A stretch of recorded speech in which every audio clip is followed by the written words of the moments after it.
ಗಣಪತಿ ಬಪ್ಪ ಮೋರಿಯ ಮನಸ್ಸು ನಮ್ಮ area. Toyota group Shri Gajanana ಯುವಕರ ಸಂಘ ಹಾಗೂ ಉತ್ತರ ಕರ್ನಾಟಕ ಗೆಳೆಯರ ಚಾರಿಟಬಲ್ ಟ್ರಸ್ಟ್ ವತಿಯಿಂದ ಸತತವಾಗಿ 22 ವರ್ಷಗಳಿಂದ ಅದ್ದೂರಿಯಾಗಿ ಗಣೇಶ ಹಬ್ಬವನ್ನು ಆಚರಿಸಿಕೊಂಡು ಬಂದಿದ್ದಾರೆ. ಅದೇ ರೀತಿ ಈ ವರ್ಷವೂ ಕೂಡ ಬೆಂಗಳೂರು ನಗರದ ಕೆಂಗೇರಿ ಉಪನಗರದ ವಡಗೇರಹಳ್ಳಿಯ ಶ್ರೀ ಮಾರಿಕಾಂಬಾ ದೇವಸ್ಥಾನದಿಂದ ಬೆಳಗ್ಗೆ 8 ಗಂಟೆಗೆ ಹಬ್ಬವು ಶುರುವಾಗಿ ಹಲವು ಸಮಾಜ ಸೇವೆಗಳ ಮೂಲಕ ಈ ಟ್ರಸ್ಟ್ ವತಿಯಿಂದ ಗಣೇಶ ಹಬ್ಬವನ್ನು ವಿಭಿನ್ನವಾಗಿ ಆಚರಿಸಲಾಯಿತು. ಬೆಳಗ್ಗೆ 8 ಗಂಟೆಗೆ ಶ್ರೀ ವಿನಾಯಕ ಸ್ವಾಮಿಗೆ ಪೂಜೆ ನೆರವೇರಿಸುವುದರೊಂದಿಗೆ ಕೆಂಗೇರಿ ಉಪನಗರ ವಡಗೇರಹಳ್ಳಿಯ ಆಂಜನೇಯ ಸ್ವಾಮಿ ದೇವಸ್ಥಾನದಿಂದ ಭಜನೆ, ಭಕ್ತಿ ಗೀತೆಗಳು ಹಾಗೂ ವಾದ್ಯದೊಂದಿಗೆ ಕೆಂಗೇರಿ ಉಪನಗರದ ರಾಜಬೀದಿಗಳಲ್ಲಿ ಮೆರವಣಿಗೆ ಸಮೇತ ಶ್ರೀ ಗಣೇಶ ಮೂರ್ತಿಯನ್ನ ತೆಗೆದುಕೊಂಡು ಬಂದು ಪಾರ್ಕ್ ರಸ್ತೆಯಲ್ಲಿ ಪ್ರತಿಷ್ಠಾಪನೆ ಮಾಡಿ ಪೂಜೆ ಹಾಗೂ ಮಹಾಮಂಗಳಾರತಿ ಮತ್ತು ಪ್ರಸಾದ ವಿನಿಯೋಗ ಮಾಡಲಾಯಿತು. ಈ ಹಬ್ಬದ ಆಚರಣೆಯಲ್ಲಿ ಎಲ್ಲ ಭಕ್ತಾದಿಗಳು ಉತ್ತರ ಕರ್ನಾಟಕ ಶೈಲಿಯ ಪೇಟವನ್ನು ಧರಿಸಿ ಗಣೇಶನಿಗೆ ಘೋಷ ವಾಕ್ಯಗಳನ್ನು ಕೂಗುತ್ತಿರುವುದು ಹಬ್ಬಕ್ಕೆ ಮತ್ತಷ್ಟು ಮೆರುಗು ತಂದಿದ್ದು ಹಾಗೂ ಈ ಸಂದರ್ಭದಲ್ಲಿ ಹಲವು ಗಣ್ಯರು ಆಗಮಿಸಿ ದೇವರ ದರ್ಶನ ಪಡೆದರು. ಬಂದಂತಹ ಗಣ್ಯರಿಗೆ ಸನ್ಮಾನ ಮಾಡಿ ಗೌರವಿಸಲಾಯಿತು. ಭಕ್ತರಿಂದ ಎಲ್ಲಾ ವಿಘ್ನವನ್ನ ನಿವಾರಣೆ ಮಾಡು ಎಂದು ಗಣೇಶನಿಗೆ ಭಕ್ತಿ ಪೂರ್ವಕವಾಗಿ ಪೂಜೆ ಸಲ್ಲಿಸಲಾಯಿತು. ಗಣೇಶನನ್ನ ಬೀದಿಗಳಲ್ಲಿ ಮೆರವಣಿಗೆ ಮಾಡುವ ಮೂಲಕ ವಿಜೃಂಭಿಸಲಾಯಿತು. ಈ ಹಬ್ಬದಲ್ಲಿ ಹಲವು ಭಕ್ತಾದಿಗಳು ಭಾಗವಹಿಸಿ ಗಣೇಶನ ಆಶೀರ್ವಾದವನ್ನ ಪಡೆದು ಪುನೀತರಾದರು. ಕೆಂಗೇರಿ ಇಲ್ಲಿ ಇರ್ತಕ್ಕಂಥ ನಮ್ಮ ಎಲ್ಲ ಅನಿವಾಸಿ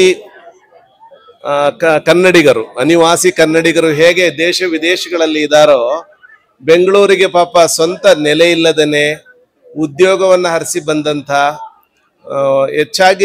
ಹೆಚ್ಚು ಬದುಕನ್ನ ಕಟ್ಕೊಳ್ಳಿಕ್ಕೆ ಬಂದಂಥ ಎಲ್ಲ ಕುಟುಂಬದ ಬಂಧು ಭಗಿನಿಯರೇ, ಸಹೋದರರೇ, ಇದು 22ನೇ ವರ್ಷದ ವಿನಾಯಕ ಮಹೋತ್ಸವವನ್ನ ಇಲ್ಲಿ ಆಚರಣೆ ಮಾಡ್ತಾ ಇದ್ದೀರಿ. ಬಹುತೇಕ ಮಂದಿ 1 ವರ್ಷಕ್ಕೆ ನಿಂತು ಹೋಗ್ತಾರೆ, ಅಥವಾ ಯಾರು ದುಡ್ಡು ಕೊಡ್ಲಿಲ್ಲ ಅಂತ ಹೇಳಿದ್ರೆ ಕೈ ಬಿಟ್ಬಿಡ್ತಾರೆ. ಆದ್ರೆ ನಮ್ಮ ಸಂಘಟನೆ ಹಾಗಿಲ್ಲ. ಪ್ರತಿ ಮನೆಯವರು, ಪ್ರತಿ ಕುಟುಂಬದವರು ಕೂಡ ಈ ನೆಲದಲ್ಲಿ ಸಂಭ್ರಮಿಸುವುದನ್ನ ನೋಡಿದ್ರೆ ಖುಷಿ ಬರ್ತಾ ಇದೆ. ಅಷ್ಟು ಮಾತ್ರ ಅಲ್ಲ, ಇಂಥ ಒಂದು ವ್ಯವಸ್ಥಿತವಾದ ಕಾರ್ಯಕ್ರಮವನ್ನ ಆಯೋಜನೆ ಮಾಡಬೇಕು ಅಂತ ಹೇಳಿದ್ರೆ ಎಲ್ಲರೂ ಕೂಡ ಸಹೋದರ ರೀತಿಯಲ್ಲಿ, ಸಹೋದರಿಯರ ರೀತಿಯಲ್ಲಿ, ತಂದೆ ತಾಯಿಗಳ ಸ್ಥಾನದಲ್ಲಿ ನಿಂತು ಸಹಕಾರವನ್ನ ಮಾಡ್ತಕ್ಕಂಥದ್ದು ಆದ್ಯ ಇದೆ. ಈ ಕಾರಣದಿಂದ ವಿಶೇಷವಾಗಿ ಹೆಚ್ಚು ಈ ಟೊಯೋಟಾ ಕಾರ್ ಮ್ಯಾನುಫ್ಯಾಕ್ಚರಿಂಗ್ ಕಂಪನಿಯಲ್ಲಿ ಕೆಲಸ ಮಾಡ್ತಕ್ಕಂಥ, ಇತರೆ ಉದ್ಯೋಗಗಳನ್ನ ಮಾಡ್ತಕ್ಕಂಥ ಎಲ್ಲರೂ ಕೂಡ ಬೆಂಗಳೂರಿನ ಒಂದು ಸುಂದರತೆ, ಬ್ಯೂಟಿ ಏನಿದೆ ಅಂತ ಹೇಳಿದ್ರೆ, ಯಾರು ಇಲ್ಲಿ ಮೂಲ ನೆಲೆಯಾಗಿ ಬಂದಂತ ಜನ ಇಲ್ಲ. ಇತರೆ ರಾಜ್ಯಗಳಿಂದ, ಇತರೆ ದೇಶಗಳಿಂದ ಬಂದು ಬಂಡವಾಳವನ್ನ ಹೂಡಿ ಅವರ ಒಂದು ಉತ್ಪಾದನೆಯನ್ನ ಕಂಡುಕೊಳ್ತಾ ಇದ್ದಾರೆ. ಹಾಗೆ ಆ ಜಪಾನ್ ಮೂಲದ ಕಂಪನಿಯಲ್ಲಿ ಇಷ್ಟೊಂದು ಜನ ಸೇರಿರುವಂಥದ್ದು, ಅವರಿಗೆ ಉದ್ಯೋಗವನ್ನು ನೀಡಿರ್ತಕ್ಕಂಥ ಈ ಭೂಮಿ ಕೂಡ ಒಂದು ಪುಣ್ಯ ಭೂಮಿ ಅಂತ ಹೇಳಿ ಇದೇ ಸ್ಥಳದಲ್ಲಿ 22 ವರ್ಷಗಳಿಂದ ಈ ಗಣೇಶ ಮಹೋತ್ಸವವನ್ನ ಮಾಡ್ತಾ ಬರ್ತಾ ಇರ್ತಕ್ಕಂಥದ್ದು.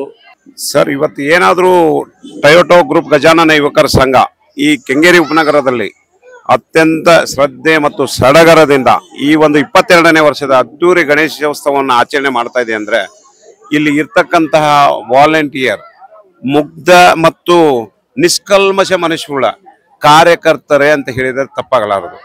ಯಾಕಂದ್ರೆ ಕಳೆದ ಒಂದು 4 ಕೋಟಿಯಲ್ಲಿ ಹುಟ್ಟಿರ್ತಕ್ಕಂಥ ಗಣೇಶ ಇವತ್ತು 22 ವರ್ಷದಿಂದ ಇವತ್ತು ನೋಡಿ, ವಿಶೇಷವಾಗಿ 22ನೇ ವರ್ಷ ಹಿಂದೆಂದು ಕಂಡರಿಯದ ರೀತಿಯಲ್ಲಿ ಭಕ್ತರು ಹರಿದು ಬಂದ ಸಾಗರ ಇದೆ ಸರ್.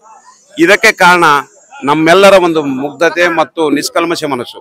ಹಾಗಿದ್ದಾಗ ಎಲ್ಲಿ ಶ್ರದ್ಧೆ ಮತ್ತು ಭಕ್ತಿ ಇರುತ್ತೋ ಅಲ್ಲಿ ಭಗವಂತ ನೆಲೆಸಿರ್ತಾನಂತೆ. ಈ ಭಗವಂತನ ಪವಾಡ ಏನಪ್ಪಾ ಅಂದ್ರೆ, ನಾವು ಕರೋನಾ ಟೈಮಲ್ಲಿ ಡ್ಯೂರಿಂಗ್ ಕರೋನಾ 159 ವಾರ್ಡ್ ಒಂದೇ ಗಣೇಶ ಕೂರಿಸ್ಬೇಕಂತಿತ್ತು. ಲಕ್ಕಿ ಡೀಪಲ್ಲಿ ಈ ಗಣೇಶ ಮಾತ್ರ ಬಂದಿದ್ದಾನೆ ಸರ್. ಈ ಗಣೇಶ ಅತ್ಯಂತ ಪವಾಡ ಸದೃಶ ಗಣೇಶ ಸರ್. ಯಾರೆಲ್ಲ ಭಕ್ತಿಪೂರ್ವಕ ನಾವೆಲ್ಲ ಅವನ ಸೇವೆ ಮಾಡಿದೀವೋ ನಮಗೆಲ್ಲ ಒಳ್ಳೇದು ಮಾಡಿದ್ದಾನೆ ಸರ್ ಭಗವಂತ. ಇವತ್ತು ನಾವು ಅವರಿಗೆ ಕಾರು ಮತ್ತೆ ಶೂರು ಎರಡಂತೂ ಫಿಕ್ಸ್ ಸರ್. ಆ ಭಗವಂತ ಎಲ್ಲಿ ಭಕ್ತಿ ಇರುತ್ತೋ ಅವ್ರ ಭಕ್ತಿಯಿಂದ ಸೇವೆ ಮಾಡ್ತಾರೋ ಆ ಭಗವಂತ ಒಳ್ಳೇದು ಮಾಡಿದ್ದೀನಿ ಸರ್ ಎಲ್ಲರಿಗೂ. ಅದಕ್ಕೆ ಆ ಭಕ್ತಿಯಿಂದ ಈ ಬಂದ ಭಕ್ತ ಸಾಗರ ಅವರ ತನು ಮನತನ ಅರ್ಪಣೆ ಮಾಡ್ತಾ ಇದ್ದಾರೆ. ಯಾವ ರೀತಿ ಇವತ್ತು ಭಗವಂತ ಕೊಟ್ಟಿದ್ದು ನಾವು ಅಲ್ಪ ಸ್ವಲ್ಪ ನಮ್ಮ ಕಾಂಟ್ರಿಬ್ಯೂಷನ್ ಇರಬೇಕು ಅಂತೇಳಿ ತಮ್ಮ ಒಂದು ಸೇವೆ ಮಾಡೋದಲ್ಲದೆ ಅವರ ಅಳಿಲು ಸೇವೆ ಮಾಡೋದ್ರ ಮೂಲಕ ಈ ಒಂದು ಟೊಯೋಟಾ ಗ್ರೂಪ್ ಗಜಾನನ ಯುವಕರ ಸಂಘ ಹೆಮ್ಮರವಾಗಿ ಬೆಳೀತಾ ಇದೆ ಅಂತ ಹೇಳೋದ್ರಲ್ಲಿ ಸಂಶಯನೇ ಇಲ್ಲ ಸರ್. ಇದಕ್ಕೆ ಈ ಒಂದು ಟೊಯೋಟಾ ಗ್ರೂಪ್ ಗಜಾನನ ಯುವಕರ ಸಂಘದಿಂದ ಹುಟ್ಟಿರ್ತಕ್ಕಂಥದ್ದು ಪಾರ್ಟ್ ಆಗಿ ನಾವು ಯುಕೆ ಟ್ರಸ್ಟ್ ಅಂತೇಳಿ ಒಂದು ರಿಜಿಸ್ಟರ್ ಮಾಡ್ಕೊಂಡ್ವಿ ಟ್ರಸ್ಟ್ ಅನ್ನ. ತದನಂತರ ಅದ್ರದ್ದು ಕಟ್ಟಡ ಉದ್ಘಾಟನೆ ಆಗ್ತಾ ಇದೆ. ಇದು ಅಡಿಗಲ್ಲು ಸಮಾರಂಭ ಮಾಡ್ಬೇಕು ಶೀಘ್ರದಲ್ಲೇ. ಸೊ ಅದಕ್ಕೂ ಕೂಡ ಎಲ್ಲರೂ ತನುಮನ ಧನವನ್ನ ಅರ್ಪಣೆ ಮಾಡಿದ್ದಾರೆ. ಅತಿ ಶೀಘ್ರದಲ್ಲೇ ಅದು ಕೂಡ ಎಲ್ಲರ ಒಂದು ಒಕ್ಕರ್ಲ ಮನಸ್ಸಿಂದ ಅದು ಕಟ್ಟಡ ಉದ್ಭವ ಆಗ್ತಾ ಇದೆ ಸರ್. ಇವತ್ತು ಈ ಸಂಘ ಇಷ್ಟು ಹೆಮ್ಮರವಾಗಿ ಬೆಳೆದಕ್ಕೆ ಆ ಭಗವಂತನ ಒಂದು ನಿಷ್ಕಲ್ಮಶ ಮನಸ್ಸಿಂದ ಮಾಡಿರ್ತಕ್ಕಂಥ ಸೇವೆನೇ ಕಾರಣ ಅಂತ ಹೆಮ್ಮೆಯಿಂದ ಹೇಳ್ತೀವಿ ಸರ್. ನಮ್ದು ಕೆಂಗೇರಿಯಲ್ಲಿ ಟೊಯೋಟಾ ಗ್ರೂಪ್ ಗಜಾನನ ಯುವಕರ ಸಂಘ ಸುಮಾರು 22 ವರ್ಷಗಳ ಹಿಂದೆ ನಮ್ಮ ಸಂಘವನ್ನು ಸ್ಥಾಪನೆ ಮಾಡಿದ್ವಿ. ಈ ಸಂಘ ಸ್ಥಾಪನೆ ಆಗಿರೋದು ಮೊದಲು ಒಂದು 4-5 ಜನ ಸೇರ್ಕೊಂಡು ಒಂದು ಸಂಘವನ್ನು ಮಾಡಬೇಕು, ನಮ್ಮ ಉತ್ತರ ಕರ್ನಾಟಕದ ಸಂಪ್ರದಾಯ ಸೊಗಡನ್ನ ಇಲ್ಲಿ ಬೆಂಗಳೂರಿನಲ್ಲಿ ನಾವು ಮಾಡಿ ತೋರಿಸ್ಬೇಕು ಅಂತಕ್ಕಂಥ ಒಂದು ಛಲದೊಂದಿಗೆ ಸುಮಾರು ಜನ ಸೇರ್ಕೊಂಡು ಯೋಚನೆ ಮಾಡಿದಾಗ ಇಲ್ಲಿ ಎಲ್ಲರೂ ಒಂದು ಒಳ್ಳೆಯ ಉತ್ಸಾಹಕತೆಯಿಂದ ಮುಂದೆ ಬಂದ್ರು. ಇಲ್ಲಿ ಸ್ಥಳೀಯ ನಾಯಕರಾಗಿರ್ತಕ್ಕಂಥ ಅನೇಕ ಕಾರ್ಪೊರೇಟರ್ಗಳು ಎಲ್ ನಾಗರಾಜ್ ಅವರು, ಆಂಜನಪ್ಪ ಅವರು, ಸುರೇಶ್ ಅವರು ಅವರೆಲ್ಲರನ್ನ ಸಂಪರ್ಕಿಸಿ ನಾವಿಲ್ಲಿ ಸ್ಥಳಾವಕಾಶವನ್ನು ಕೇಳಿದಾಗ ಅವರು ಒಂದು ಸ್ಥಳಾವಕಾಶ ಮಾಡಿಕೊಟ್ರು. ಆವತ್ತಿನ ದಿನಕ್ಕೆ ನಮ್ಮ ಡಾಕ್ಟರ್ ಕಬಾಡಿ ಅವರಾಗಿರ್ಬೋದು, ಡಾಕ್ಟರ್ ಅರವಿಂದ್ ಗುಬ್ಬಿ ಆಗಿರ್ಬೋದು, ವೆಂಕಟ ಸ್ವಾಮಿಗಳಾಗಿರ್ಬೋದು ಅನೇಕ ಜನ ಸಪೋರ್ಟ್ ಅನ್ನು ಮಾಡಿ ಅವತ್ತೊಂದು ಚಿಕ್ಕದಾಗಿ ಒಂದು ಗಣೇಶನ ಮಾಡಿ ನಾವು ಸ್ಥಾಪನೆಯನ್ನು ಮಾಡಿದ್ವಿ.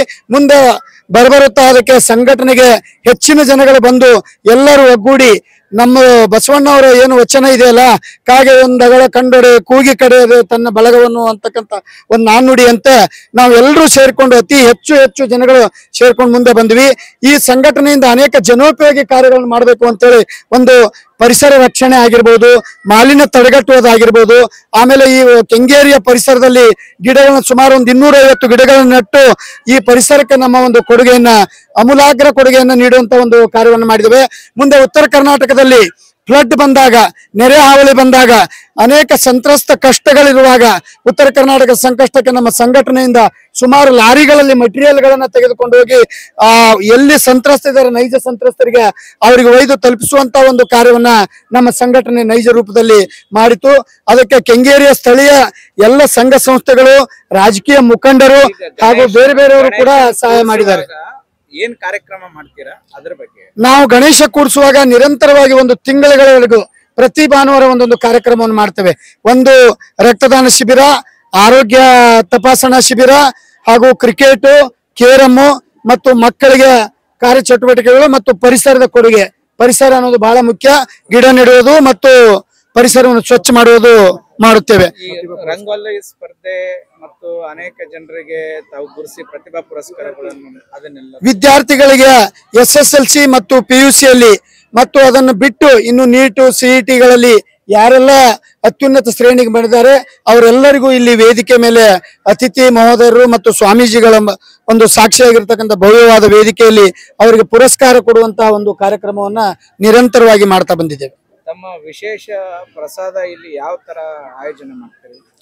ಇಲ್ಲಿ ನಮ್ಮ ಉತ್ತರ ಕರ್ನಾಟಕದ ಪ್ರಸಾದ ಅಂದ್ರೆ ನಮ್ದು ಉತ್ತರ ಕರ್ನಾಟಕದ ರೊಟ್ಟಿ, ಗೋಧಿಯ ಹುಗ್ಗಿ ಹಾಗೂ ಎಣಗಾಯಿ ಪಲ್ಯ ಹಾಗೂ ಉತ್ತರ ಕರ್ನಾಟಕದ ಖಾದ್ಯಗಳನ್ನೇ ಮಾಡಿ ಬೆಂಗಳೂರಿನ ಜನಗಳಿಗೂ ಕೂಡ ಉತ್ತರ ಕರ್ನಾಟಕದ ನೈಜ ಆಹಾರವನ್ನ ಬಡಿಸೋದು, ಜೊತೆಗೆ ಗಣೇಶನ ಒಂದು ಸಮ್ಮುಖದಲ್ಲಿ ಎಲ್ರಿಗೂ ಪ್ರಸಾದವನ್ನು ನೀಡುವಂತಹ ಒಂದು ಕಾರ್ಯವನ್ನ ನಿರಂತರವಾಗಿ ಮಾಡ್ತಾ ಇದೀವಿ.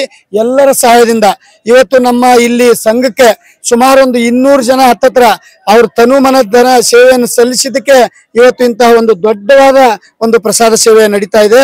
ಆ ಯಾರೆಲ್ಲ ಇದಕ್ಕೆ ಪ್ರತ್ಯಕ್ಷ ಪರೋಕ್ಷವಾಗಿ ಧನ ಸಹಾಯವನ್ನು ಮಾಡಿದಾರಲ್ಲ ಅವರೆಲ್ಲರಿಗೂ ನಿಮ್ಮ TV ವಾಹಿನಿ ಮೂಲಕ ನಮ್ಮ ಟೊಯೋಟಾ ಗ್ರೂಪ್ ಗಜಾನನ ಯುವಕರ ಸಂಘದ ಪರವಾಗಿ ಧನ್ಯವಾದ. ಗಣೇಶನ ಕೂರಿಸ್ತೀರಾ? ಒಂದೇ ದಿನಗಳ ಕಾಲ ಗಣೇಶ ಫಂಕ್ಷನ್ ಅನ್ನು ಮಾಡ್ತೀವಿ ಸರ್. ಯಾವ ತರ ಮೆರವಣಿಗೆ?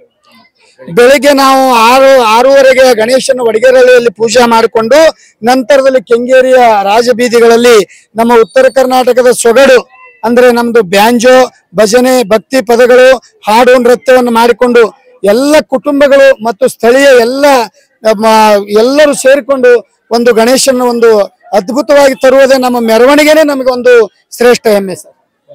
ಪೂಜೆ ಮಾಡಿ ಹೇಗೆ ವಿಶ್ವಾಸ? ಇಲ್ಲಿ ತಂದು ಪೂಜಾ ಮಾಡಿ ಸ್ವಾಮೀಜಿಗಳ ಇದರಲ್ಲಿ ಹೋಮ ಹವನ ಮಹಾಮಂಗಳಾರತಿ ನಡೆಯುತ್ತೆ. ಅದಾದ ನಂತರದಲ್ಲಿ ಎಲ್ಲರಿಗೂ ಮಹಾಪ್ರಸಾದ ವಿತರಣೆ, ತದನಂತರದಲ್ಲಿ ಭಕ್ತರೆಲ್ಲರಿಗೂ ಭೋಜನದ ವ್ಯವಸ್ಥೆಯನ್ನ ಮಾಡಿರ್ತೇವೆ. ಅದಾದ ನಂತರ ಸಾಯಂಕಾಲ ವೇದಿಕೆ ಕಾರ್ಯಕ್ರಮ ಇರುತ್ತೆ. ಅದಾದ ನಂತರ ನಾವು ಗಣೇಶನಿಗೆ ಏನು ಪೂಜೆ ಮಾಡಿರ್ತೀವಲ್ಲ, ಯಾಕಂದ್ರೆ ನಮಗೆ ಮೇಜರ್ ಫೈನಾನ್ಷಿಯಲ್ ಸಪೋರ್ಟು ಅದೇ. ಆ ಗಣೇಶನ ಪೂಜೆ ಮಾಡಿರ್ತಕ್ಕಂಥ ಎಲ್ಲ ವಸ್ತುಗಳನ್ನ ಬಹಿರಂಗ ಲಿಲಾವದ ಮೂಲಕ ನಮ್ಮ ಉತ್ತರ ಕರ್ನಾಟಕದಲ್ಲಿ ಏನ್ ಮಾಡ್ತಾರಲ್ಲ ಆ ತರ ಹರಾಜ್ ಕೂಗ್ತೀವಿ. ನಮ್ಮ ಫ್ರೆಂಡ್ ಸರ್ಕಲ್ ಅಲ್ಲಿ ಅನೇಕರು ಆ ಹರಾಜನ್ನ ಭಕ್ತಿಯಿಂದ ತೆಗೆದುಕೊಂಡು ಆ ಇದಕ್ಕೆ ಇಲ್ಲಿ ಈ ಸಂಘಕ್ಕೆ ಬೆಳವಣಿಗೆಗೆ ಅಭಿವೃದ್ಧಿಗೆ ಕಾರಣೀಭೂತರಾಗ್ತಾರೆ. ಎಷ್ಟು ಗಂಟೆಗೆ ಗಣೇಶನ ಬಿಡ್ತಿರ್ತೀರಿ? ರಾತ್ರಿ 10 ಗಂಟೆಗೆ ಗಣೇಶನ ಬಿಡುವಂತ ಒಂದು ವ್ಯವಸ್ಥೆಯನ್ನು ಮಾಡ್ತೇವೆ. ಹೌದು ಸರ್, ಹೌದು. ಒಂದು ದಿನದ ಗಣೇಶೋತ್ಸವ ಇರುತ್ತೆ ನಮ್ದು. ಒಂದೇ ದಿನದಲ್ಲೇ ಎಲ್ಲ ಕಾರ್ಯಕ್ರಮವನ್ನ ಒಳಗೊಂಡು, ಅಂದ್ರೆ ಸಾಂಸ್ಕೃತಿಕ ಆಗಿರ್ಬೋದು, ಮಕ್ಕಳ ಚಟುವಟಿಕೆ ಆಗಿರ್ಬೋದು, ಮಹಿಳೆಯರಿಗೆ ರಂಗೋಲಿ ಮತ್ತು ಮ್ಯೂಸಿಕಲ್ ಚೇರ್ ಆಗಿರ್ಬೋದು, ಜೊತೆಗೆ ಇಲ್ಲಿ ವೇದಿಕೆ ಕಾರ್ಯಕ್ರಮ, ಪರಮ ಪೂಜ್ಯರಾಗಿರ್ತಕ್ಕಂಥ ಶ್ರೀ ಶ್ರೀ ಶ್ರೀ ಚಂದ್ರಶೇಖರ ಶಿವಾಚಾರ್ಯ ಮಹಾಸ್ವಾಮೀಜಿಗಳು ಮುತ್ತಿನಕಂತಿ ಮಠ ಅಕ್ಕಿ ಆಲೂರು, ಅವರು ಕೂಡ ಸತತವಾಗಿ 17 ವರ್ಷಗಳ ಆ ಶ್ರೀಗಳು ಯತಿಗಳು ನಮ್ಮ ಆಶೀರ್ವಾದವನ್ನು ನೀಡಿದ್ದಾರೆ. ಜೊತೆಗೆ ಪರಮ ಪೂಜ್ಯ ಶ್ರೀಮನ್ ನಿರಂಜನ ಚರಣ ಪ್ರಣವ ಸ್ವರೂಪಿ ಶ್ರೀ ಶ್ರೀ ಸಚ್ಚಿದಾನಂದ ಮಹಾಸ್ವಾಮೀಜಿಗಳು ಏಕದಳ ಬಿಲ್ವ ಏಕದಳ ಕ್ಷೇತ್ರ ಬಂಡೆಮಠ, ಆ ಪರಮ ಪೂಜ್ಯರ ಆಶೀರ್ವಾದ ನಮ್ಮ ಟ್ರಸ್ಟ್ಗೂ ಆಗಿರ್ಬೋದು, ಗಜಾನನ್ ಸಂಘಕ್ಕೂ ಆಗಿರ್ಬೋದು. ಯಾಕಂದ್ರೆ ಆ ಸ್ವಾಮೀಜಿಗಳ ಋಣವನ್ನ ನಾವೆಲ್ಲರೂ ಇನ್ನೊಂದು ಸಾರಿ ಹುಟ್ಟಿ ಬಂದ್ರು ತೀರಿಸಲಿಕ್ಕೆ ಆಗದೇ ಇರ್ತಕ್ಕಂಥ ಒಂದು ಋಣವನ್ನು ಸ್ವಾಮೀಜಿ ಒಂದು ದೊಡ್ಡ ಸೈಟ್ ಅನ್ನು ಕೊಟ್ಟು ಆ ಬಂಡೆ ಮಠದಲ್ಲಿ ಏನ್ ಕಾರ್ಯಕ್ರಮ ಮಾಡ್ತೀವಲ್ಲ ನಿರಂತರವಾಗಿ, ಇಲ್ಲಿ ಒಂದು ದಿನ ಮಾತ್ರ ವೇದಿಕೆ ಪೂಜೆ ಇರುತ್ತೆ, ಇದ್ರ ಹಿಂದೆ ಅನೇಕ ಕಾರ್ಯಕ್ರಮಗಳಿರ್ತವೆ. ಆ ಎಲ್ಲ ಕಾರ್ಯಕ್ರಮಕ್ಕೆ ಆ ಪರಮ ಪೂಜ್ಯ ಸಚ್ಚಿದಾನಂದ ಮಹಾಸ್ವಾಮೀಜಿಗಳ ಕೃಪಾಶೀರ್ವಾದವಲ್ಲದೆ ಸಪೋರ್ಟು ಇದೆ. ಕೋಟ್ಯಾಂತರ ರೂಪಾಯಿ ಬೆಲೆ ಬಾಳುವ ಒಂದು ನಿವೇಶನವನ್ನು ಕೊಟ್ಟು ಆ ಪರಮ ಪೂಜ್ಯರು ಇಲ್ಲಿ ಒಂದು ನಿವೇಶನದಲ್ಲಿ ಒಂದು ಕಟ್ಟಡ ಆಗಬೇಕು.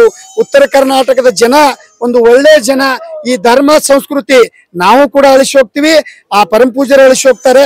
ಆದ್ರೆ ನಾವು ಮಾಡಿರುವ ಕಾರ್ಯ ಆ ಪರಮ ಪೂಜ್ಯರ ಇತಿಹಾಸ ಉಳಿಬೇಕಂತಕ್ಕಂಥ ಒಂದು ಆ ಕನಸಿದೆ, ಆ ಸ್ವಾಮೀಜಿ ಕನಸು. ಆ ಕನಸನ್ನು ನಾವೆಲ್ಲರೂ ನೆನಸು ಮಾಡ್ಲಿಕ್ಕೆ ನಾವು ಕೂಡ ನಮ್ಮೆಲ್ಲ ಸ್ನೇಹಿತರು, ಇಲ್ಲಿರ್ತಕ್ಕಂಥ ಸ್ಥಳೀಯ ನಾಯಕರು, ಸ್ಥಳೀಯ ಸಂಘ ಸಂಸ್ಥೆಗಳು ಅನೇಕರು ಅದಕ್ಕೆ ಸಹಕಾರ ಮಾಡ್ತಾ ಇದ್ದಾರೆ. ಎಲ್ಲರ ಬೆಂಬಲ ಇದ್ರೆ ಆ ಕನಸು ನನಸಾಗುವ ದಿನ ಆಗತ್ತೆ ಅಂತ ನಾನು ಹೆಮ್ಮೆಯಿಂದ ಹೇಳ್ಕೊಳ್ತೇನೆ. बोलो गजानन महाराज के।